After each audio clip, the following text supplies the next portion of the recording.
Good afternoon. I'm your host, Jason Seals. This is A Moment of Truth. Today I'm here with our guest, Fellana Randell. We will be getting into a conversation about relationships, connectivity, and healthiness in the spirit of Black studies, African American studies. This is A Moment of Truth. Tell us about yourself. Give me 30 seconds of goodness. Like, why do you do what you do? Who are you? What makes you come to this platform here? Okay. So I'm a licensed marriage and family therapist and relationship expert in the Lake Merritt neighborhood in Oakland, California. I love what I do because I've always had a fascination with relationships and how they work. I've tried to better understand relationships and how people, the very complex dynamics that people create when two entities or two spirits come together. And I've always tried to understand my life and my family based on what I've experienced and see certain patterns in the world that make sense to me. So, good. Based on your work, what is the state of Black America? I think that we are in a place of healing. I think that we've been in a place of healing for a very long time, for centuries and centuries, and we're at a place where we're becoming a lot more conscious of the way we understand each other and the way our histories and the way that impacts where we are now, and trying to be more mindful and intentional about how we move forward. You say you've been in a state of healing for a very long time. Like, what does that mean? Does that, in your eyes, does that mean that we've been like in this process of constantly addressing our trauma, or does it mean that we've been so wounded that it's just been a continual process? Like, what does that really? I think it's both. I think that we are very much healing from generations of trauma and trying to better understand ourselves. And self-discovery is an endless process. It's an endless journey. And I think that as in Black America, we are still doing that because we have had lots of trauma. So does that healing process impact connectivity? Oh, absolutely.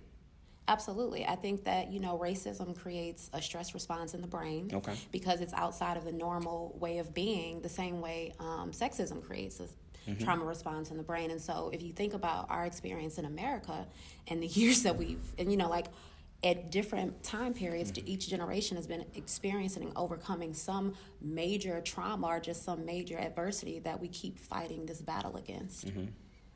I'm curious.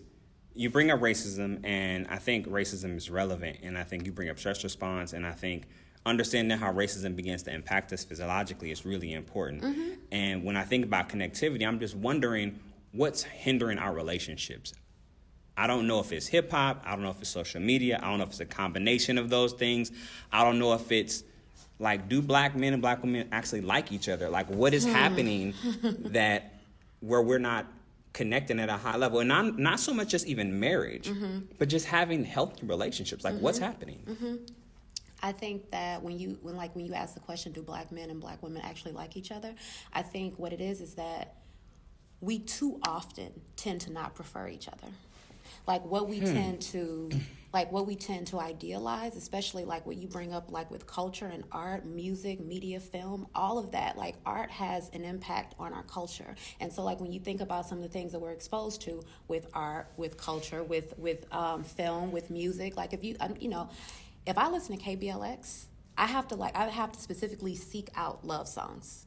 I feel like love songs, like genuine love songs, are not readily available to us. Like, you have to specifically know what you're looking for to see it. When you watch movies, when you think about love and hip hop and that whole phenomenon, like that's what we tend to see, and it gets normalized for us. But also, more to the point, Gottman has what's called the 4 Horsemen of the Apocalypse. It's like a terminology in our field where you talk about defensiveness, criticism, stonewalling, and contempt. Those are the 4 horsemen of the apocalypse that basically guarantees the lack of satisfaction in your long-term relationship. And so we too often, I'm not going to say all the time or most of the time, we too often see that with our parents and in our households, like defensiveness. Like, how often can you think of times when we don't engage in smart fighting in our relationships? Break that down for us, like smart fighting. Fighting. There's a such thing as smart fighting? It's a such thing as smart fighting. Okay. And that, New term. New term, audience. Okay. Smart fighting. Smart Hashtag fighting. it. Okay. So, basically, we can be in love. We can, like, I can be angry with you. You can be angry with me. We can be disappointed in each other, but we can still hold the compassion and love for each other, even while we're trying to manage that conflict. Not resolve the conflict. We're just trying to manage the conflict because two people are going to disagree. Two people are going to disappoint each other. But how do you recover from that? How do you address that when you have those experiences? Do you call each other names? How can you how can I feel loved by you in a relationship if you're calling me names? Right. If you're lashing out, being contemptuous, if you're being defensive and not being able to hear me. And so too often we get those conflict management styles that don't serve us well in our households because of trauma, because of like what happens in the body with experiencing trauma, with feeling defensive and like being on guard against the rest of the world, not knowing when you're going to encounter something that's going to really affect your sense of self-worth. Right. We get very conflicting messages about our self-worth from the media, from news, from film, from music. Absolutely. I mean, I want to go back though, because I think this piece is important. I want to go back because I think exploring the foundation is important. So I don't know about you, but I'm gonna speak about me. Like, my mother didn't teach me how to pick a partner, and I'm gonna make a generalization here. I think most people's parents didn't teach them how to pick a partner. So before we even get to the connectivity piece, because I think that piece is important, and I think unpacking that, but how should people go about picking a partner? Like, is it based on just attraction? Is it values, cultural similarities, like desired future outcomes? Like, is it just based on those things? Like, how should people go about picking a partner? I think what you said is so insightful in that, no, we don't get taught how to pick partners. I think too often we tend to feel this urge to be in a relationship prematurely before we're ready, just because we think that we're supposed to be in a relationship. Like what our relationships, like what society validates for us, the idea that you are in a long-term committed relationship. And so you kind of sacrifice sometimes your youth, sometimes your 20s, being in a relationship that you're not really ready for. You're still trying to get your life together. Like, I'm very much in this idea of a life's blueprint. And I truly believe that until we establish our life's blueprint, meaning like who we are, what we do, how much money we make, we tend to think that I'm taking notes now. Just so y'all know, I'm taking notes. She does that. Okay. So you said, say that again. You said how much money you make. So money. So who we are. Who you are. What we do. Okay. How much money we make. What you do. Got you. Right. That's part of our life's blueprint as men and as women. And it's not to say that, so I'll speak for men, generally speaking. And I'm saying this based off my practice, like what I see in my practice. Yeah, and if you're wrong, I'm going to let you know. Personal life. Please do. Tell me. I'm going to let you know if you're wrong. I welcome the challenge. That's how you learn more. So I think as Black women, and I think it goes back to generations from slavery, we tend to think that we are supposed to upgrade men and uplift men and like make them be their best selves. And that's not really our responsibility. I would agree. Our responsibility, like, until a man knows who he is, what he does, and how much money he makes, his life's blueprint, he doesn't know what type of woman he deserves, or the type of woman that he can earn in the world. So he can be in a relationship, but he's really flailing. He doesn't know what he's doing. He's really trying to figure out his life. Like, is that because you said you want to speak about men? Is that not true for women as well? I was actually just about to say, okay, you and I, we're here. Okay. So I think that men tend to be mission-oriented, like tunnel vision, like this is the goal, this is what I'm working towards. I can only manage so many priorities right now. Right. It's not to say that we as women aren't goal-oriented. We're just probably a little better at multitasking, right? I mean, at the same way, like men tend to be better at compartmentalizing, but we tend to be better at multitasking. Right. Meaning that we can like work towards our careers, we can work towards our education, we can work towards these other long-term goals that we have in our lives, but we can also nurture our friendships, we can nurture our family relationships, and we can nurture our romantic relationships a little differently than men can do when they're still working towards their life's blueprint. Interesting. What you said made me think about a discussion that I've had continuously in my class. I teach a class called The Social Psychology of Black Male-Female Relationships. And to your point around how some women feel the need to uplift their man, so to speak, and like help him become who he's supposed to be. I always tell the women in my family, and I've said before to women in my class, if you want a project, go to Michael's. right? It's really not your job to do some of those things. I think where you meet somebody is you should accept that they might be there forever. Like, and if someone's like, I'm starting a business, but if you ain't seeing him doing the things about starting a business, or if she's not starting a business, what business they talking about, right? And so I get concerned because you shouldn't want that responsibility. That's a lot to have to carry. To try to raise a grown person. But I also think it reminds me of like some people I've heard. Some people say, "Oh, well, I'm a ride or die." Or in my class, people have brought up, "Oh, well, Denzel woman helped him become who he was," or look at Michelle, she stayed with Barack and he didn't have a job. And I was like, but he was at Harvard. He was already on his trajectory, working toward his life's blueprint, so he can feel a little bit more secure in who he's becoming. Right, and he was in an elite university where if he puts that on a resume, that's automatically for some people a job. So to just say, oh well, he was with, and so I've heard in my class there have been some young ladies that have referred to Denzel and or Obama, and they're using this to say, well, it's okay for me to stay with such and such because he's getting himself together, and I'm going to be there when he blossoms. And you want to be part of the journey, right? It makes you feel some kind and of I don't way. think there's anything wrong with being committed to someone, loving someone, nurturing someone as a partner.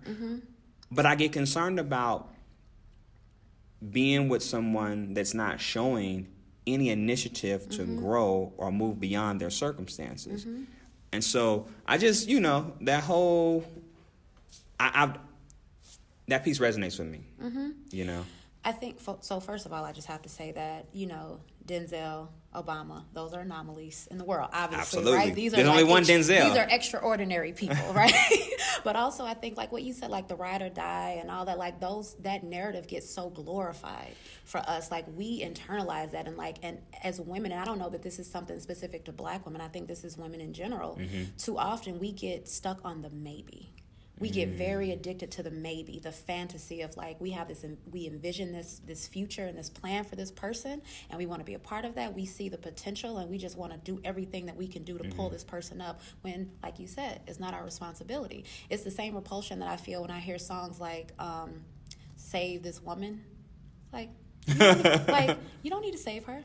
She has it. She's okay. She'll figure it out the same way that guy, whatever his situation is, he'll figure it out. And, it's not, you can have faith in him, you can love him, you can trust him, but it's not your responsibility to build him up. That's his responsibility, and it helps him feel more secure within himself. Like, how many stories do you hear about, oh, I was with this guy, I sacrificed all this, we were together for all this time, and then he reaches a certain point of success, he leaves you and finds someone else because he wasn't clear on who he deserves. I think it's really important for us to, like you said, date on our levels. Do we ask those questions? Am I really dating on my level? Yeah. What do I really respect and admire about this person? Yeah. I think that piece is important. You bring up potential, and I always say that potential is like a dormant volcano. You never know if it's going to erupt. Right? And I think everybody has potential. Like the homeless man that you've passed he has potential.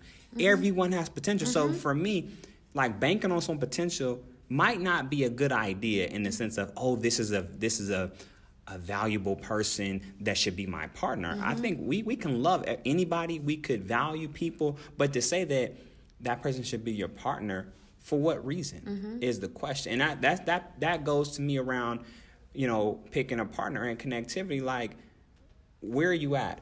Where are you exploring your options? I was having a conversation with a few young people, and they were telling me how they were struggling with finding like partners, and I was asking, well, where are you going?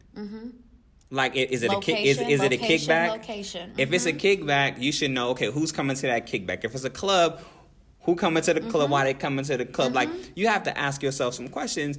And some people say, well, you never know who you might meet there. This is true, but you also have to be thoughtful about what are someone's intentions when they go to those places, and that's also going to inform maybe the person that you're going to meet. Yeah.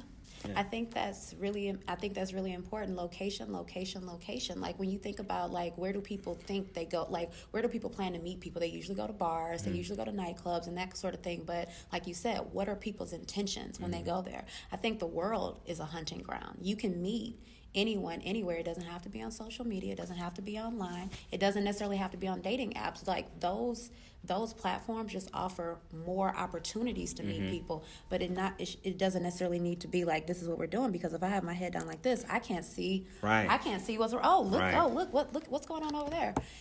And when people go to bars and nightclubs, oftentimes there's this really highly sexual charge that people tend to feel. Absolutely. Alcohol, other substances, it causes people to music feel a lot less playing, inhibited. The music is the playing. wine is happening. The figure eight. You like, hey, it's a whole different energy, right? Yes, so it's hard for you, exactly. and it's hard.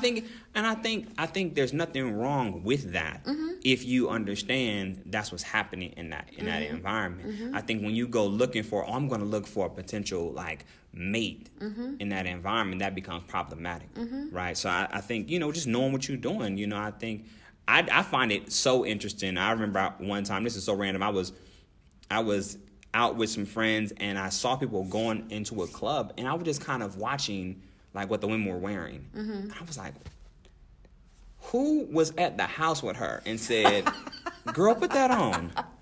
What made you think that was a good idea? Yeah. And Did then you pass a mirror? Right. Check yourself out? And it wasn't like they looked bad. It was just like, do you know what you're communicating?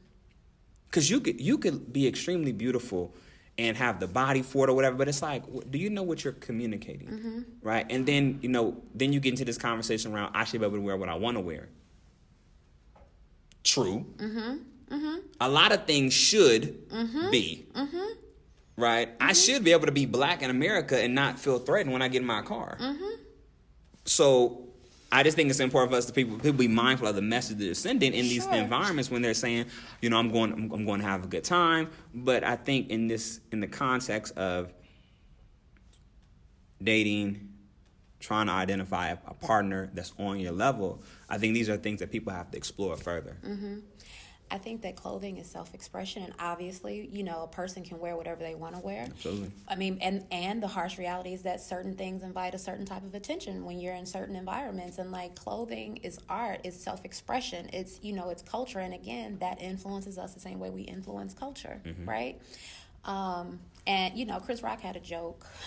He said, there are a lot of things that we can do. You can drive a car with your feet. Doesn't make it a good idea, right? So like you can wear whatever you want to wear, but understanding that there's going to be perceptions around what you're wearing. Yeah, that makes me think about Dave Chappelle joke when he was talking about how like if he puts on a police uniform and someone runs up to him and be like, I need help, and he'd be like, no, I'm not a police officer.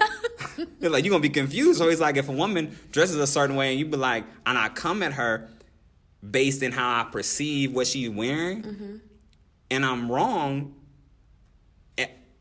should she be upset that I'm wrong? But I just thought based on what she was wearing. So it is an expression, but it's like, there's people outside of you that get to perceive us. And it happens all the time. I mean, as a black man, people perceive me a certain way. I think people perceive you a certain way. So I think factoring this piece in around perception is important, especially when you say, I want to be valued. Right? I think we have to be mindful of, we can have our value, but people outside of us will treat us based on how they see us. And it's not always accurate, and it's not always right. And we shouldn't have to live our life like that. But I do think we live in a world where people's perception has an impact on our livelihood. Sure. I mean, instinctually, that's basic human nature, is to like be able to look at something or look at a situation and try to quickly assess it as a primal instinct for safety. Unfortunately, in current days and modern days, we can make those assumptions, and it oftentimes ends up being more hurtful than anything else, because what you see is not necessarily what's underneath the packaging. Yeah. So I was scrolling on social media yesterday. I'm doing some research for some curriculum, and I saw that Diddy is out here supposedly dating a 22-year-old, and then some young ladies was telling me how like that I guess it's people weren't really tripping off her dating him because they was, I guess, this thing like hot girl do your thing summer. And I was just kind of like, wow, like that's interesting. What do you think about like just even like dating in that range? Like I think Diddy's 48 and she's like 22. Like that's like his child and some change. Like age like can be like everyone has a different perception about age and like what feels acceptable or what feels tolerable. But it's like, when you think about life experience of a 48-year-old, what is he, like a multi-billionaire? I mean, like he's just on some next level wealth sort of thing. And a 22-year-old that's like Steve Harvey's daughter. Oh, okay. See, I don't keep up with a lot of pop culture things. I don't either, but I just happen to run over it. So, but still, but that is interesting. Steve Harvey money is not her money. Right, exactly. That's Steve Harvey's money. Exactly. But my point, though, is like regardless, like the life experience of a 48-year-old man and a 22-year-old young woman is not, like, what are you connecting on? What are you two talking about? What are y'all talking about? Exactly. What are your discussions? Like, you can probably have a really good time together. I'm sure a 22-year-old makes a 48-year-old feel really young and vibrant until the body says, ooh, I'm exhausted, you know? I'm making assumptions about what their life is, and I have no idea, and I accept that. We get to do that because the reason why I bring it up is not so much about Diddy and this young lady as much as as we think about dating, age. How relevant is it? I think as you're picking a partner, you think about these things like, someone's politics, right? You think about someone's upbringing. You think about, in my class, I talk about that people should think about somebody's trauma. As a man, and I'm going to say this, I often tell the women in my class, if a young man didn't grow with his father, I'm not telling you not to date him, but you need to figure out what kind of work has he done around him not having a positive model in his life. And maybe he had someone else in his life that was a positive model, then now it works. But if he hasn't had a man in his life to teach him how to be a man, that can be very problematic in a relationship. So for me, I'm just clear that these are certain things you should be thinking about. And so age is one of those things that you should think about, like life experiences. What is the conversation like? Like, how deep can you get with me? Those are the things I'm thinking about. I'm thinking about spirituality. Like, can you have a conversation with me about that? I'm reading some books. Do you understand what I'm reading? Those are things that come up for me when I think about age. So, again, it goes back to life experience, and like the crux, I think, of dating is like this idea of what do you respect and admire about this person. As a 22-year-old, again, having very limited life experience, what can you really value? What are the things that you two can be aligned on, considering the fact, 48 years ago, a dating experience might have been something, but also what's normalized for a 22-year-old when it comes to dating. True. I'm trying to think back to something that you said. Oh, when you talked about if a man didn't grow up having some sort of male influence, like a positive, strong, powerful male influence, and that like this is the person that's taught him and modeled for him how to be a man, and not just as a man, but just to be a partner to a woman. Like, obviously we're talking about heterosexual relationships, but like how to be a partner to a woman and how to be a father to your potential children if you have them. And if you don't grow up with that, how do you know how to enact that? It makes me think of, and we have endless examples of this, but specifically it makes me think of The Game. And I'm only thinking this because I just saw this episode recently with Tasha and Malik, like the codependent relationship that they had, like the very unhealthy boundaries that they had, how so many black boys get this idea that they are the man of the house and the responsibility that comes with that. No, you're not the man of the house, sweetheart. You're a 9-year-old boy. Languaging, exactly. Yeah. Like, you're a 9-year-old boy. You should be doing 9-year-old boy things. Like, your responsibilities are school and any other extracurricular activities that you have. Your responsibility is not trying to figure out how to help your mother manage her feelings and help her manage a household. That's too much pressure on a child. And too often what ends up happening is that boys grow up to be men. They're still in a boy mindset. Biologically men, chronologically men, but psychologically, psychosocially, they're still boys. Absolutely. And they're holding a certain type of resentment for their mother for all the pressure that was placed onto them. And that may come across in how they view black women, how they value black women. It's like, no, this is the black woman that I love, this woman, and I lightweight resent her for the pressures that she put onto me. See, that makes me think of the other thing that's really important is when you're looking for a partner, exploring their parental experience and being clear on not just what was the parental dynamics, but also what was the love language, right? What did they learn from their parents around how to receive love, how to give love? And when someone says, we brought that up, and I think it's really important, because I hear of a lot of young black men their mother told them if their father wasn't, present at 9, 10, 11, 12, you're a man of the house. And I'm thinking, how? Like Kanye's a houseway? How? How is that, like, how is that possible when you're not paying no bills? You don't have no responsibilities around the house. And so it makes me think about how people grow up, like, biologically and then show up the same way and be like, I'm a man. I'm like, how? What are you doing to show or prove that you're a man? Right. So I think these are things that have to be unpacked, right? Because I often struggle when I see people trying to be in relationships, but it's clear things are off, and it's clear they haven't somewhat done their homework around someone's maturity, someone's development, how to partner with this person. Like in my class, we talk about like how to date. And, one of the things I tell people, don't start dating immediately. Do like meetups. Let me meet you at the lake.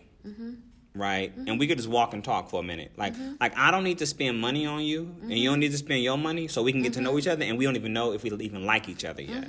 Like, let's walk the lake, and if you're hungry and I'm hungry, I'll bring sandwiches for us. How about that, right? Like, I don't need to spend Cheesecake Factory money on you so we can go have a good time, and I don't even know if this is a space for you and I. Right. If it's like, if you even want to continue investing. Like something that I run, because I write articles about dating and relationships, and like how people tend to go on marathon dates for their first date. How people meet. This is basically a stranger on the internet that you're meeting up with, and you're agreeing to have dinner with them. Why are you agreeing to have dinner with them? Like, you can tend to feel, obviously, there are people that are slow to warm. We all have different temperaments, but you can feel the energy and chemistry with someone not long after you first meet them. Absolutely. And when you sit down, you haven't even ordered drinks yet. You've probably already got an idea. It's like, oh, this is nothing. But now you've basically committed to being at dinner with this person, waiting for food, waiting to eat, with very limited conversation, very limited connection. What is the reason that you're choosing to invest that much? Right. Or you meet with that person and you go on this like really long marathon date, like you're having a good time. Like, we don't give ourselves the opportunity, the luxury of missing each other anymore, because we're always so immediately readily accessible. Oh, I think that's so important. That anticipation. So basically, that anticipation. That's romance. So are you saying in the day and age of text messages that maybe you shouldn't text message the person that you're with all day? Maybe that's not the best idea, because it's like, when you think about I hope y'all listening. I hope y'all listening. When you think about romance and anticipation, like think about like what dating looked like just even maybe 15 years ago, how you looked forward to seeing that person. When the phone rang, the landline, you were excited, like, oh my God, the possibilities. Maybe you had a caller ID, maybe you didn't. But the exciting, like the feeling of like what it feels like when the phone rings. But now, like the little clicks, the thumbs up, the likes, the hearts, like we get so addicted to that instant gratification, that validation that comes from like, oh, the swipe, the thumbs up, the heart, and like being able, like, romance is looking forward to the next thing. Like, we have this period of time, like, let's allow ourselves to go through the natural dating phases of getting to know each other, of deepening intimacy. There is no reason why either of us should be sharing our entire life story at dinner when we are first meeting each other. There's no reason for that. It's like, really?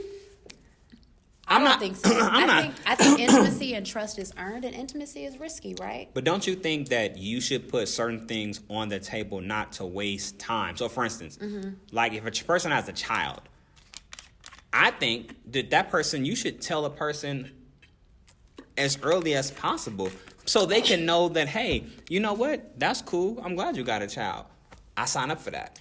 1,000%. Or I don't sign up for that. 1,000%. Right. But that's not a person's whole life story. Okay. Like having a child, like that's something that's just part of your life. Like that's a very real piece that's part of your life that a person deserves to know. And like if that child is coming with the package, they deserve to know that. But talking about how you were abused as a child and what happened in your last relationships and all the ways that you were brokenhearted, there is no reason why a person should be having that type of history about you upon a first meeting or super early in a dating relationship. And early in a dating relationship, you are just trying to get to know that person. Right. Again, going back to what do you respect and admire about this person? What do you do for a living? Who are you as a person? Do you even value value or cherish what you do for work? Do you have a healthy work-life balance? Like, you know, it doesn't, and again, it doesn't matter what a person does. I mean, obviously you kind of want to have some sort of alignment, or you want to be aligned on as many things as you possibly can. But I mean, you could be a maintenance worker, you could be the CEO of a major tech company. It really doesn't matter. But it's like, do you have a healthy work-life balance? Right. Or are you going to be the person that comes home in the evening, or you're texting all day and like griping about work, or like unhappy about work? Right. That really, like, we spend so much time at work, you know, like if you don't have a healthy work-life balance, or you don't enjoy or feel content with what you're doing, it really affects your sense of self-worth. It affects your sense of purpose. Right. But going back to your original question, no, this ideally, is good. probably not. We should not be texting each other. Texting is meant for convenience. Texting is meant for quick amusement, a little tickle. You know, you can send someone something that's amusing, entertaining, a little tickle, or for logistical purposes. Right. Like, oh, this is where we're meeting. I'm running about 15 minutes behind, or whatever that may be. Right. Oh, hey, I was just thinking about you, or say something sweet. Okay. Again, a little tickle. Right. But not having in-depth conversations all through day text long. all day long about Yeah. what you're doing, because when you see each other, what do you have to talk about? Yeah. I've seen what you've been doing all day. You've been posting online all day. Chris Rock talks about that in his last stand-up. He talks about how, Tambourine. like, in Tambourine, he talks about that, how, you know, he felt like he spent more time engaging with his wife than his parents did because of just what you're talking about. He actually said something that was interesting. He said if someone passed away, you wouldn't even know it if you didn't have no phone. He was like, you would have to come home to get that news. Whereas we're just so connected. And as you were speaking of, he was saying, like, how can I miss you? Like, I didn't like everything that you didn't posted. You didn't like everything that I didn't post. We didn't been texting back and forth. Like, how do I miss you? Right? So I think, to your point, I would agree. I think it is important to miss each other. But I do think communication is important. I think as we've uplifted connectivity, and then also like choosing a partner, I'm also curious, just from your perspective, how do people rid themselves, so to speak, of their previous relationship? So like you're talking about connectivity, picking partners. Like, I think healing and releasing those things are really important. So you're not walking into that space kind of traumatized or looking at that person, you know, maybe skeptical of how they might show up. So what are your thoughts about that? That's an excellent question, because what you're really talking about is grief. Like, when a relationship ends, it ended for a reason, obviously, for whatever reason you two weren't meant to be. But oftentimes when you look back, you start to see patterns that keep reproducing themselves, that keep repeating themselves in multiple relationships. And so when you end a relationship, so often we live in a culture that's like, oh, to get over this person, you need to get under this other person, when really that fleeting interaction that you're having with this person that you hardly know does not compare to the person that you're probably maybe a little still brokenhearted about. You're probably maybe still a little disappointed. Even if it's a bad relationship? Even if it's a bad relationship, because what it is that you are working through the process of that person no longer being connected to your life. It's like when so I'm going to make this comparison. It's like if you've ever had a loved one their health has been declining. You know that they're going to die. You're like, you know, there's literally a countdown, you're waiting, and like at some points you're looking forward to that person going so that they can be out of pain, so that you can be out of pain. Right. And we think that because we know this person's going to die, that's going to help with our grieving process. No. It doesn't. The reality of like, wow, they're gone now. Yeah. The same way with the relationship. You've been, the relationship was over months ago. The relationship was probably over a year ago. A year ago, but right, you've right. just been in it and like been trying to, the anticipatory grief of figuring out how is this person no longer going to be connected to my life. And so when that actually happens, you have to honor, okay, I need, like with grief, you have to honor feelings over thinking. Thinking keeps you in bargaining and denial, and it doesn't allow you to reach acceptance sooner. So with grief, it's really important to just be honest with yourself about how you feel. Don't rush into jumping into another relationship, because you're overly preoccupied with how you think others are perceiving you. Like, I don't want to be perceived as a problem. No, I got a new relationship now, so I wasn't the problem. This person was the problem. When the reality is like, you're taking all that gunk that happened in that relationship and bringing it into this new partnership that is not fair to you and it's not fair to that other person. And like too often people keep doing that and just putting all their toxic stuff that's been built up of their whole dating career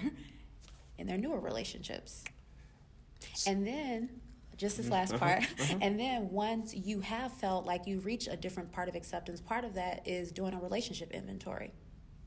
Share more about that. So, like, thinking back over the relationship, and this is not to indulge in rumination of like regret, guilt, those sorts of things, but like really asking yourself, how did I show up for this person? How did I show this person that I love them? How did I allow this person to, like, how did I allow myself to receive love from this person? And how did I disappoint this person? How did that person disappoint me? Like the same way when you can tell when you're on a date with someone, excuse me, and they're talking about their ex and they're talking about what their ex did. This person did me so dirty. This person was a cheater. This person was a liar. This person just disappointed me, over and over again. Okay, well, what did you do to disappoint them? Because it takes two to tango. We all have a step in this dance. Yeah. And so if you spend all that time placing the blame on that other person, that lets me know you haven't done a relationship inventory. You don't recognize your part in how you disappointed this other person because the other person wasn't fully the blame. Yeah. So to that point, what do we do? Like, how does a person somewhat grieve that? I heard you say, the relationship inventory, but how does one grieve? Is it just time by yourself? Is it writing? Is it journaling? Like, is it going to see a therapist? Like, what is that process in terms of like, how would one say, I've done the work? When you know that you've reached a genuine place of acceptance. And I think everyone's healing process looks a little different, right? Some people like to journal, like some people like to, like this feeling, that tactile, like the touch, like it means something. Some people like to sit and be alone. Some people like to be in nature. Whatever your spiritual practice for grounding may be, that's what you need to indulge in. Whatever it takes for you to just allow yourself to just feel whatever unpleasant feelings that you're having about the breakup, just allow yourself to feel that and ride those waves. Now, there are times when you reach a point where the pain gets to be too much.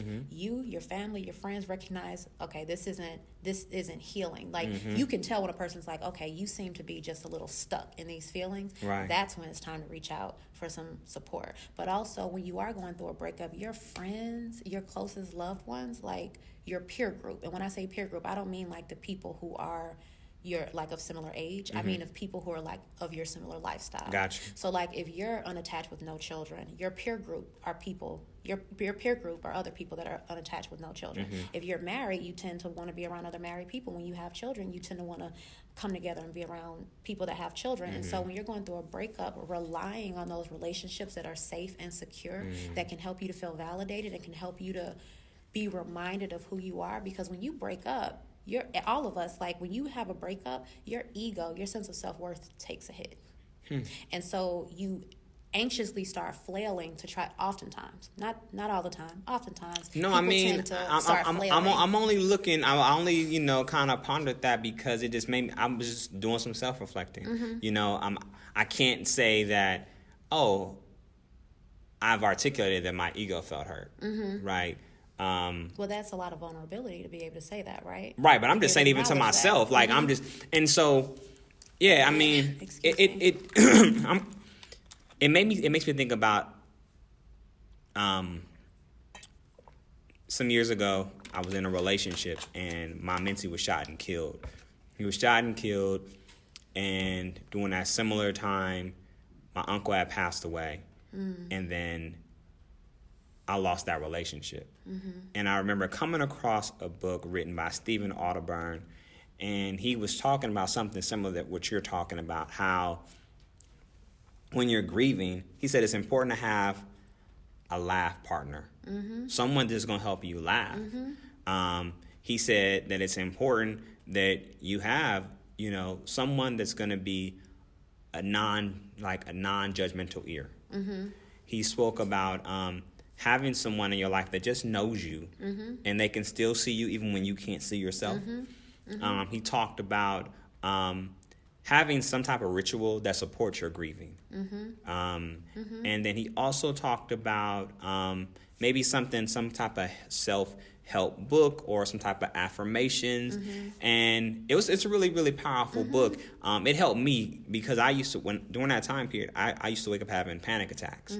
And it was me creating an altar in my house and being able to wake up and meditate that allowed me to like move through that. And it was so powerful because I was reading this book. He shared that he was actually married and his wife asked for a divorce as they were getting on the plane and they were going to Chicago to visit some friends, and the door closes and she says, I want a divorce.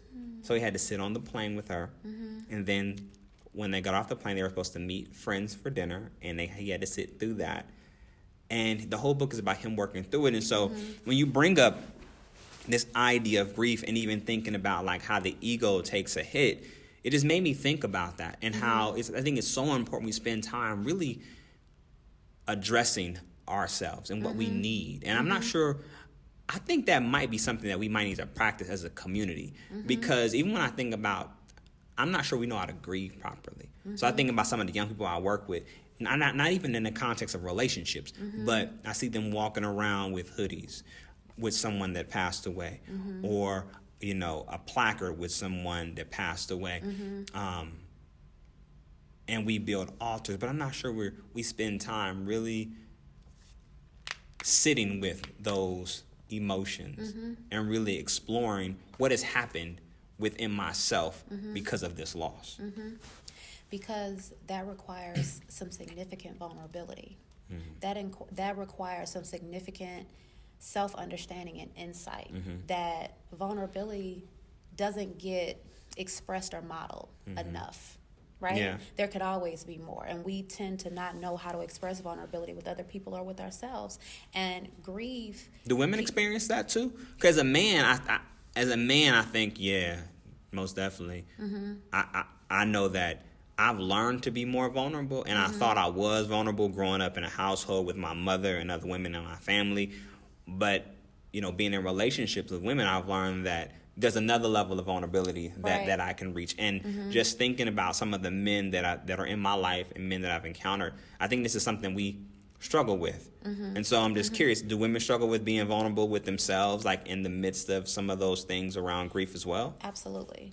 Because I think as a culture in general, and this is not something that's specific to Black people, I think generally speaking, none of us feel comfortable with grief, right? It can feel so helpless to like sit with someone else's grief, someone else's emotional pain, and just really not know how to support them and to not know what to say. What can we say that can feel encouraging? What can we say to help this person feel supported and validated when, you know, and we tend to want to rush grief, right? Even with bereavement from work, you get like this handful of days off depending on who the person is, and it's like, well, what if this was the most important person to me? And these few days, that's not gonna help me with what I'm going through right now. And I think back to what you said around all the devastating losses that you experience all in that same chunk of time. And when you experience a loss, and you know, I'm sure that must have been a really painful time for you to lose so many important people to you. But when you experience a loss, all that unresolved grief that you've ever experienced gets triggered, and it's not like, and it's not only grief to like loss related to death. It could be loss related to distance, loss related to relationships. All that unresolved grief gets triggered the same way with trauma. When you feel another threat or you feel like some other trigger, it triggers all unresolved trauma. That makes a lot of sense.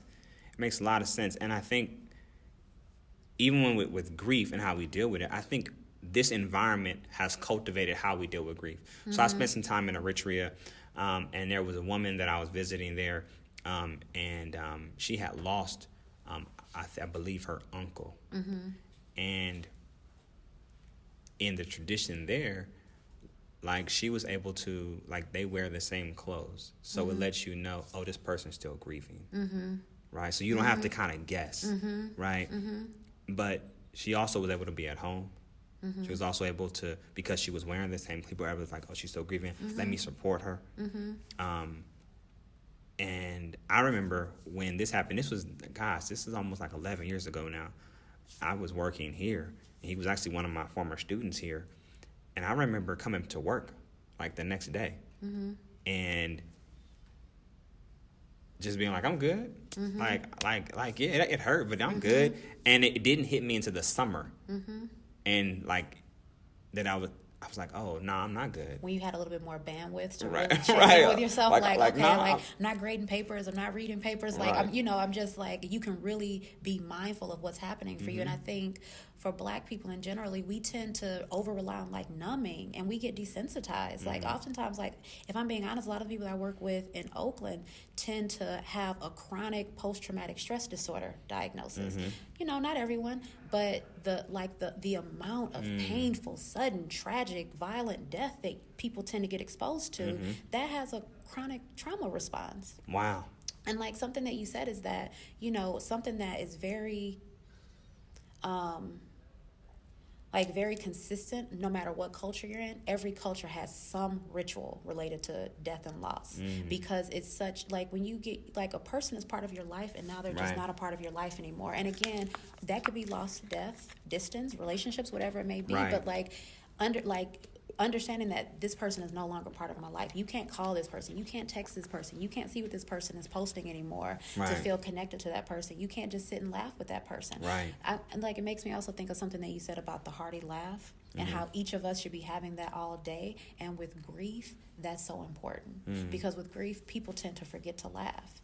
And, you know, and you also said something about the ritual about wearing the same clothes. I think grief is a never-ending process. It just looks different at different phases, at different times, with different triggers, right? Like, so her wearing the same clothes, that's basically to let the community know that she's still in the high, Absolutely. in the high waves. Like the waves are coming in at 100 feet tall, right? They're still like really, really intense, really powerful. Next week, maybe they'll be down to 80. Maybe a birthday will happen. Right. Maybe something will come on TV that reminds you of that person, and it goes back up to 100. Right. But then as time goes on, the waves start to come down. They come up sometimes, Yeah. but they tend to settle themselves. But they're always going to be there. Absolutely. Like the ocean, because grief is unending. You never get that person back again. Absolutely. And I think what I witnessed there was that it was a community grieving. So, yeah, it impacted her, but me seeing you grieve means that I'm grieving with you, and I'm going to support you. And I'm not sure we do that, or this society allows us to do that in the ways in which we really want to. Because what I see is that when someone passes away, we will go to their house. We'll be there with them. But then it gets silent. It might be like 2 weeks after that person passed away, and now you sitting there and you alone. Right. Where's those phone calls? Where's that energy? Where's that love? You know, and, you know, people in my family, when they've experienced stuff like that, it concerns me, because it's like, whoa, well, this person lives out here, or this person is dealing with this. Like, how do we make sure that they're good? You know, and so I'm just kind of mindful of some of these things. And I'm bringing these things up because I think these aren't things that we often talk about as it relates to relationships. Like, when you say grief, when a man meets a woman, I'm not sure that man is thinking, how does she deal with grief? And has she spent some time really healing herself? Right? But it also goes back to, like, what are you looking for in a partner? Have you really been thoughtful about what that looks like? And I think when you're young, immature, and I was all the time, when I was young and immature, I was thinking, like, she have to look a certain way, right? What's your type? That was pretty type, much right? that was it. Like, she had to look a certain way, right? Then as I got older, to me, like, loving her ancestry was so important to me, that she, like, really utterly loved herself, because I teach African American studies. It's not a job. This is my life, right? Like, you know, getting clear on those things, being family oriented, like really having a definition of what that meant. And so I think that people aren't really thinking like that, right? And I'm speaking for men, and I don't want to overgeneralize, but I think like I would always often think about when I was single and trying to explore. I would think to myself, like, what does she do to take care of herself spiritually? And like, if she couldn't answer that, I'd be like, or if it was just, oh, I go to church. Well, church is good, but what do you do when you in a church? Right? Like, for me, it's like, what is the ritual? How are you? What deposits are you making in yourself? You know. With aging, ideally, you know, wisdom, maturity, you start to shift what you value what you value, right? Like, when you're young, you're just like, what this person looks like, do we just have fun together? But as you age, you start to recognize all these different nuances to a person's personality that is expected to merge with what you have happening. And as you age, and part of the wisdom is that you have a different vocabulary around the way that you understand things, the way you can articulate things. Women tend to have more attunement and higher emotional intelligence. Say that again. So say that again. Say that again. I say it in my class all the time. I said, go ahead. Women, generally speaking, tend to have higher emotional intelligence and attunement, and it's not, and we can be better about vulnerability, but that doesn't mean that we are necessarily where we could ideally be with vulnerability. I just think based in conditioning, I always tell the women in my class and the brothers in my class, I say, look, brothers get a lot of status from being intelligent and like being physically fit, right? So they tend to be developed in those areas, right? And because of our relationship and our community around homophobia, we tend not to spend a lot of time with emotional maturity or spiritual maturity. So I always said, sisters, the brothers is gonna be on point intellectually. He gonna be smart. He gonna be putting that, or he gonna work out a lot. That's what he do. But he might be underdeveloped emotionally and spiritually. And that's the flip. I feel like sisters on the spiritual level and emotional level tend to like to be on the opposite end. And so I just think it's people kind of be thoughtful about even gender socialization around some of those things. And, like, how do you deal with that, I'm thinking so many things on what you're saying. It's like I'm having a hard time even like you said a lot, and so I'm really trying to find the end because I'm thinking so many things with what you said. And again, it goes back to maturity. Like when you get to a certain place, you are able to be a lot more aligned with this person because you recognize what you value. Right. You recognize what that person values. You recognize what you respect and admire about this person. Is this person accessible to me? Is this person responsive? Is this person able to be emotionally engaged? Right. I feel like those are 5 things that in dating we ideally should always be asking ourselves. Absolutely. Like what do you respect and admire about this person? Is this person accessible? Is this person responsible? Like, are you feeling like you're doing the reaching? Are you feeling like you're doing most of the work? Yeah.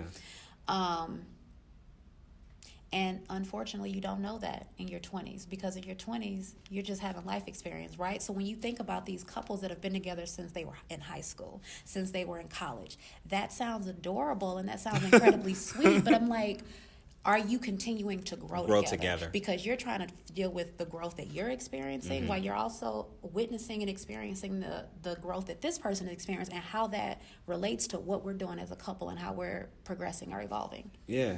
So I want to shift a little bit because I appreciate this conversation. I feel like this has been very foundational in terms of people really beginning to think about relationships and how they engage in relationships and what they're bringing in terms of themselves into relationships. But I want to kind of shift to popular culture and social media and what role does it play in how it has shifted how we date, how we connect, our interactions, because, there's songs out there that's telling, women tricking is cool, get as much as I can, right? And then, there's songs by dudes being bend over, and it's diminishing each other's value. And I just say, if at 41, I stopped watching music videos a long time ago because I recognized the impact it was having on my perception.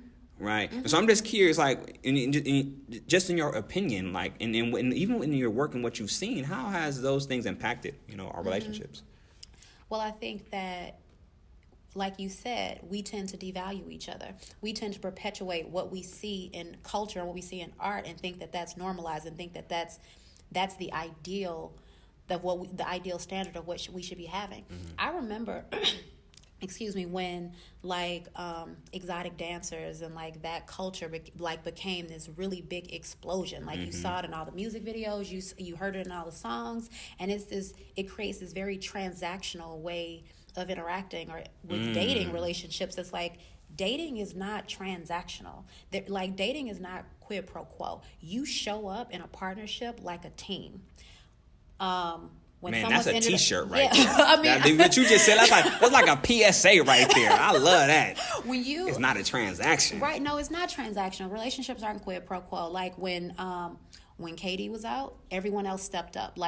that because that's what you do in a partnership. It's not about like, oh, I'm a woman, so this is what I should be doing. You're a man, so this is what you should be doing. I'm a woman, and I'm in 2019, so I'm expected to do everything. Like, I need to be like the domestic goddess, and I also have to be the career person. Like just the expectation, the pressures and obligations that we put on our romantic relationships in modern dating culture is a lot.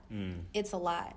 And we forget about the partnership that comes along with being in a relationship. How do you show up? Like, no, you jump in because this needs to happen the same way I'm going to jump in because this needs to happen. And we have to trust that the other person is showing up and holding each other accountable. Yeah. But what about, like, so for instance, I think about like Beyonce got a song. It's like All the Single Ladies. It's an older song now, but like there's a lot of women out here that was like, wife me up, put a ring on my finger, and I'm thinking to myself, and it's just me being transparent. Like, what you bringing to the table? So like somebody's supposed to drop, 7 to 10 racks on a ring. What you bringing to the table? And once again, you said it's not transactional, but let's be real, like. If someone is putting that out there, and they're putting it out there because this is a reflection of their love and their commitment, right? But what are you bringing to the table? Like, you just can't be like, now I'm engaged, or now like I'm married. And it makes me think about like when you have a song out there like that, it focuses on that, but there's no backdrop to that song that's like, okay, so when you get married, or now that you engage, like how do you show up? It's just like, no, I think I'm marriage material, I should be engaged. Why?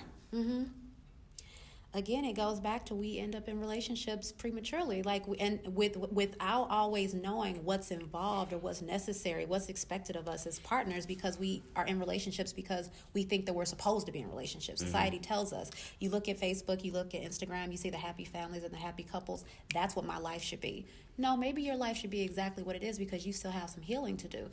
Singlehood is a very special experience. Singlehood is a very special experience. It offers like such a unique opportunity at self-growth and self-understanding. The same way when you're newly out of a relationship, that offers you a brand new opportunity at self-growth and self-understanding. Because when we're in relationships, we tend to make compromises like, okay, well, I start doing this on Friday nights because this is what, we do on Friday nights. This is our thing, when that may not necessarily be a thing that you fully value. You may have learned some things about yourself in that relationship. Hopefully, I would ideally think that that's what happened. But also you have to reconnect with who you are at this point. And we get overly invested in what we see in social media and what like dating apps, and like we live like living in a swipe left, swipe world, swipe right society where we just have these endless options, and it may feel that way, and we're not valuing as much what we see in front of us. That piece that you said around singlehood for me felt extremely powerful. Tell me about that. Because oftentimes the narrative around being single is like, as you spoke to, maybe you're at fault, something went wrong. It's often like embarrassing, like to be single, like, oh, I mean, and no one else even knows the narrative other than you and that other person, right? But it's like you feel embarrassed, you feel a certain way, you might carry, like even like if you of a certain age and you live in the South, even in 2019, it's like, what's wrong with you? Exactly. It's assumed that you're defective. Right. And it amplifies this sense of defectiveness that some of us, and urgency. too many of us, urgency, like I we're need to carrying get around this. as Black people. Right. Like we already have very conflicting ideas or values around our self-worth in society. Like all the ways that we're perceived or misperceived. And so when you're single and people single shame you, right?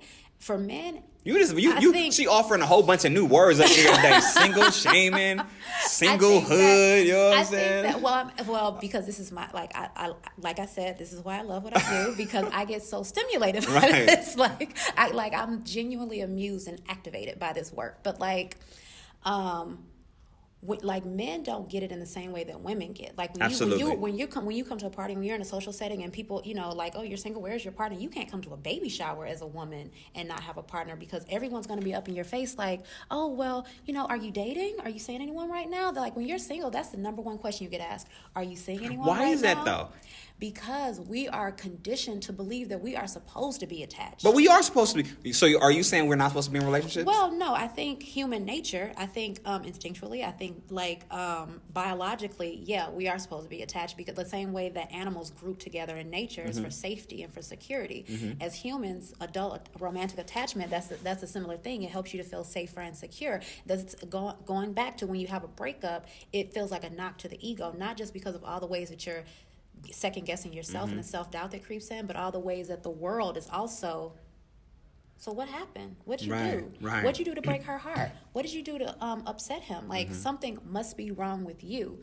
Like, that sense of defectiveness, that strained or fragile sense of self-worth that too often we experience as Black people because of the messages that we're receiving from the world. Yeah. But I think something is wrong now.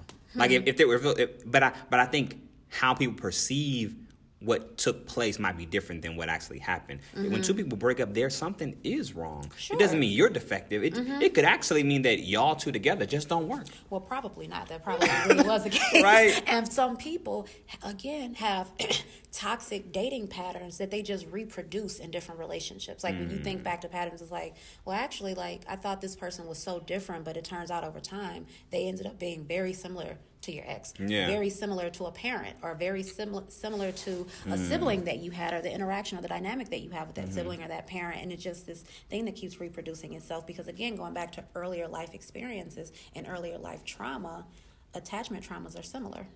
I want to go to this piece really quickly. Ralph Bank has this book called Is Marriage for White People? In here, I'm just going to read a passage out of here. He says, Black women are only half as likely as white women to be married, and more than 2 times as likely as white women to never marry. What are your thoughts about that?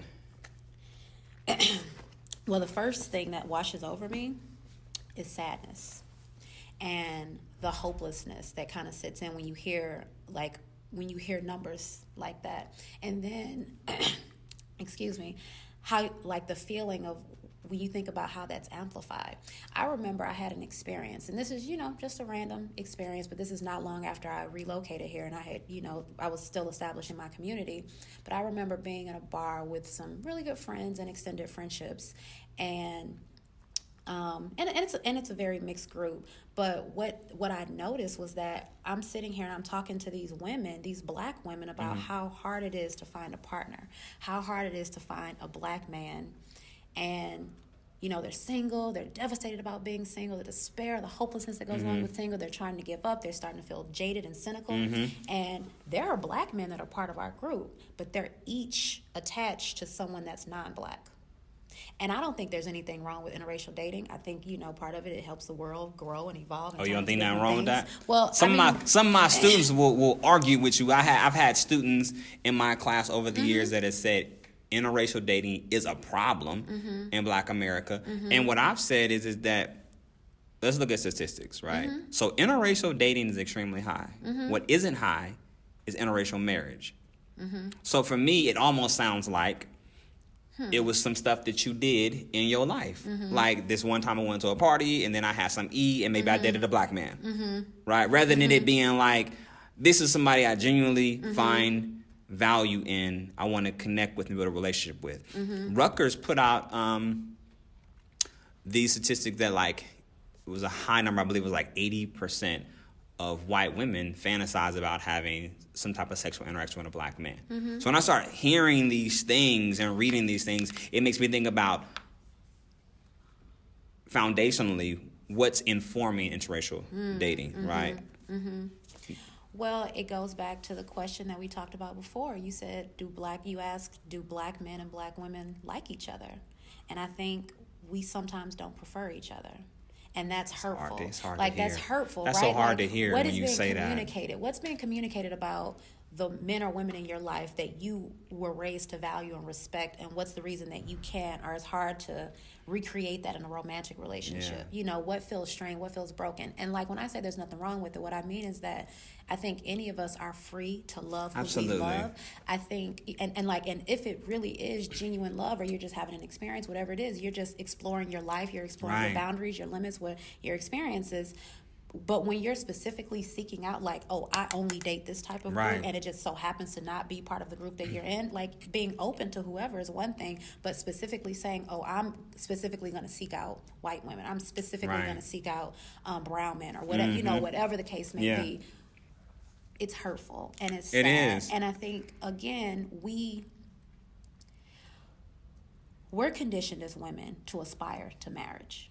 We get anxiously worried if or when we're not on that path towards that long-term commitment, Yeah. right? Men don't get conditioned in the same way, especially black men Yeah. don't get conditioned to aspire to marriage. And so black men and black women, in addition to not necessarily partnering the way that you would like to see us partner, Right. are not marrying either. I think Yeah. that also has a lot to do with like the work industry too, and like career fields, education, and differences, like not feeling aligned on those Right. in those aspects. Absolutely.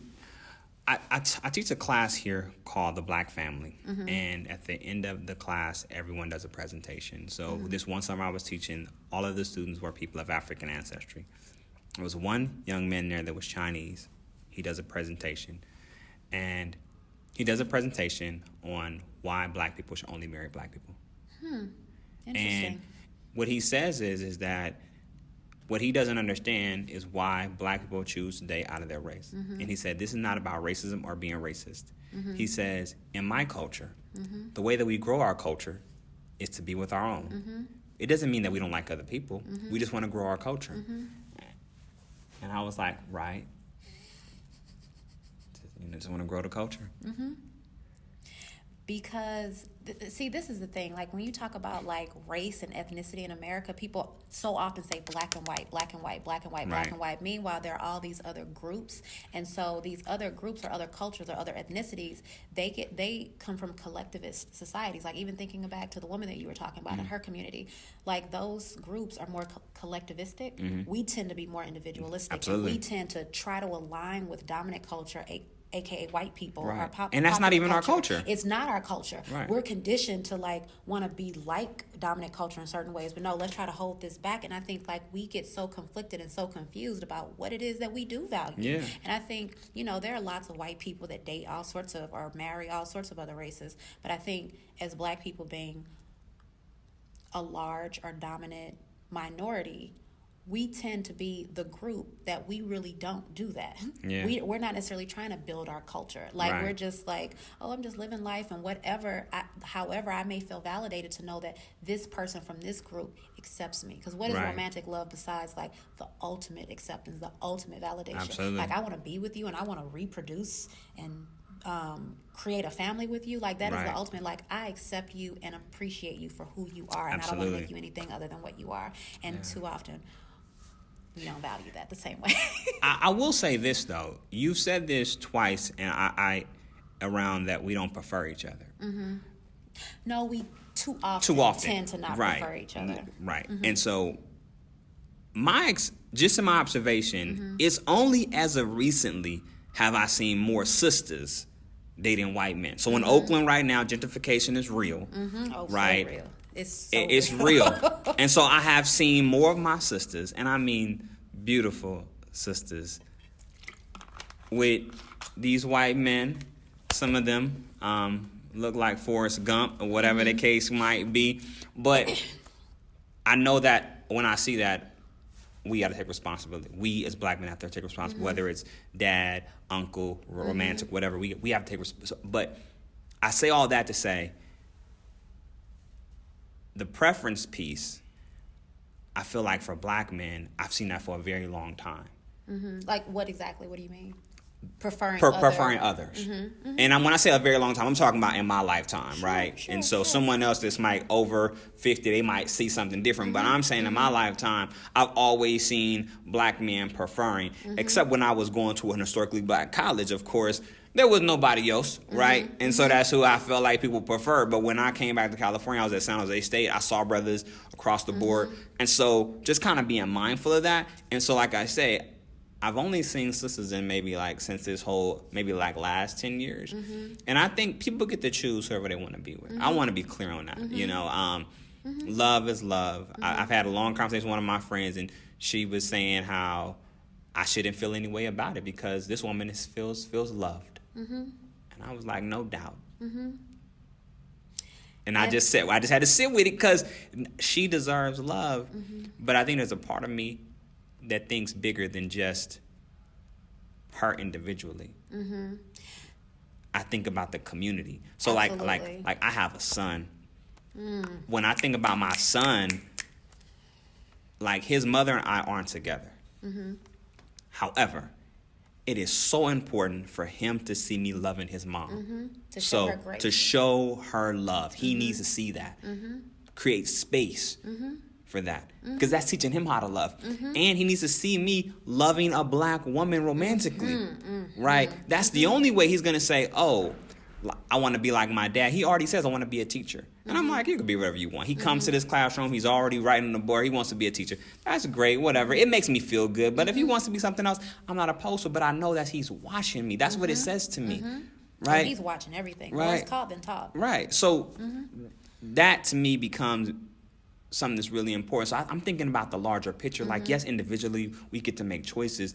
But when we're trying to heal our community from, as you brought up earlier, the history of trauma, how do we do that when we're not partnering in healthy ways? And the potential for future trauma. Right. And so, okay, so this is the thing. We, like you said, we all can love who we choose to love. If you feel love in that relationship, then, I'll go for it. The thing is, like, what happens for you as a black man when you can't help but notice patterns, right? You like when you like this explosion of black women with white men, and gentrification is real. This is what's available. This is what's accessible. We're getting a lot more exposure to each other, and I think that looks different in California. I think that looks different in the Bay Area. Yes. I think that looks very different in the South and the Midwest. And so, like, living in those other places, I'm from the Midwest and the South, and so I see very distinct differences when I'm here versus when I'm there or when I'm there, and what happens for you when you start to see all these black women, all these beautiful black women that are with white men, which is probably a generational reaction to, like you said, black men tending to prefer non-black women for so long. And I think, like, black men being so beat up, so devalued, so emasculated for generations, it's almost like a trophy. And I remember, like, in the 1900s and like the 50s and like in previous generations, like that being almost like a sign of validation, or like you made it to be with a white woman. Like, this is what you aspire to, is to be with a black woman, or with a white woman. What does it mean for you that you're with a white woman? How does the world perceive you that you're with a white woman? And when you think about the larger community, like, yeah, we can be in this white man, black woman relationship, and we can love each other and we can have a great time. Something that the question that I ask is this person going to be able to parent potential children that you're having? Right. Because that's how we grow the comb community. the hair. Exactly. Like rituals. When you think like, and like on the flip side, when you think about white women that, I just wanted to have sex with this black man because he was just so sexy, and I just like, oh gosh, I just couldn't even help myself. And then you have a child. You have a black daughter. She's mixed. But she's a black daughter, right? She's black. And so, like, everything that comes along with having a black daughter, right? When you don't have the patience or the skill set to take care and manage her hair, what is that saying to her about her sense of beauty? Like, for women, like, your hair is your crowning glory, but you have a mother that wasn't able to tend to that to you. The same way when you have a white father that's the son of a mixed son who, he's mixed, but he's a black man. Right? And he's being raised by a white man. And he's being raised by a white man. This white man is the primary example of teaching him how to be a man. How does he respond when he's in certain situations? How does he know how to react or like deal with certain situations? This man doesn't quite have the life experience. He may have intellectual understanding. He may have seen lots of movies and podcasts or whatever to help him to understand, but he doesn't know what it's like to be a black man. Right. And it's not to devalue that. It's not to say that it's wrong. It's just different. Right. It gives that person a very different experience. And like going back to what's being validated, what are the traits or the characteristics in your household that's helped you to feel validated as a person? Because that's what you grow to validate and love about yourself. Absolutely. I mean, what you said, I resonate so profound with me, because I think one of my mentors said to me years ago, and it's interesting when people say, I think adults, parents, elders should be mindful of when they're saying things to young people, that sometimes it's amazing wisdom, but we're not ready to process it. We don't know what it means, right? That person may not be right at that level yet. I'm not there yet, right? But my elder said to me one time, and this was years ago, he said, you shouldn't be having sex with anybody that you can't raise kids with. And I was thinking to myself, like, how do you even know that? Like, you got to know the right questions. You got to really spend time getting to know that person. And when you're younger, as a young man, I wasn't thinking about those things, right? I feel very blessed that I am with, like literally the woman that I did have a child with. She's an amazing mom, right? I feel very fortunate. My son has an amazing mom. And so in that respect, I'm like, okay. Nailed it. Got it. But that was all the divine creator. You don't feel like there was anything that you intentionally created? I saw great characteristics in her. Of course she was an amazing person, but I still think there's things that I didn't explore, right? And so I think these pieces are really important as we think about whether you're dating interracially or dating within your community, is being thoughtful about why are you dating? Like, why do you want to be in a relationship? Because I see people saying things like hashtag relationship goals. And as I share with you, like, I think people should be partnered, but I think they should be ready for that partnership. That they should be thoughtful about who they want to be with, know their value. And I think that, it should be intentional. Like, do you just want to be a lifetime partner? Do you want to be married? And if you want to be married, what does that look like? Like, how do you create what you want, right? And prepare yourself for that, That's incredible. Because when you're young, like, it's about the feeling, it's about the look, it's about all these very limited aspects of what creates a person's character. And, like, there are certain things that you respected and you admired about her, but during that time, you were too young. You weren't able to articulate what those specific things. The universe presented an opportunity where you actually you can have this very positive co-parenting relationship while maybe the romantic aspect of the relationship didn't work out. And singlehood is about that self-growth. It's about that self-work. It's about preparing yourself to partner with someone, preparing yourself so that you can be a man, a woman, a husband, a wife, a father, a mother. If you haven't done your own work, how are you supposed to be responsible for joining with another person in a partnership, but also raising a family? Whether you have to choose to have children or not, how can you really be ready for that? Absolutely. Well, I appreciate your time. This has been a really interesting conversation. I mean, I feel like there's so much more that can be covered. Most of the time when we're here, we open up conversation, have dialogue, but it's just a start, and there's so much more to unpack. We reached the portion where we have a moment of truth, and so at this time, share with us anything that you feel like people should walk away with. I think that we need to practice loving each other. I think that we need to practice vulnerability. Vulnerability is a practice that takes practice, especially if you haven't experienced it in the same way. If you haven't, like, if you look at your family, if you look at your parents, you look at your grandparents, you look at aunts and uncles, if you don't necessarily see relationships that reflect what you want to create, the interactions that you want to have, and what it feels like when you are able to validate another person, and what that feels like for them, the same way, like when you can express, like, just practicing being bold. Like, I think as women or as men in general, like, I think with dating, there's so many missed opportunities because we don't live in the moment. We got our heads down on our phones. We ignore people. We catch eye contact and we look away. And just being honest with what you want in that moment. When you see a person that you find attractive, finding a way to build a connection with that person. And that's being honest with yourself. That's being honest with them. What looks flattering about you? You can be on a date and you can think to compliment someone about something that you have a thought. You say, no, I'm not going to say that. Right. And then, like, you wonder later why the date fell flat because you weren't being honest with yourself. And in long-term relationships, continuing to date and continuing to practice that vulnerability, not just in our romantic relationships, but in our friendships. And we don't get enough of that. I appreciate you, and I appreciate this time. I'm going to impart this piece. We need each other. And in needing each other, it means that we need to establish healthy connections. There has been harm, but those harms can be reconciled. I think as it relates to our community and the growth of our community, we need healthy relationships, whether romantic or family.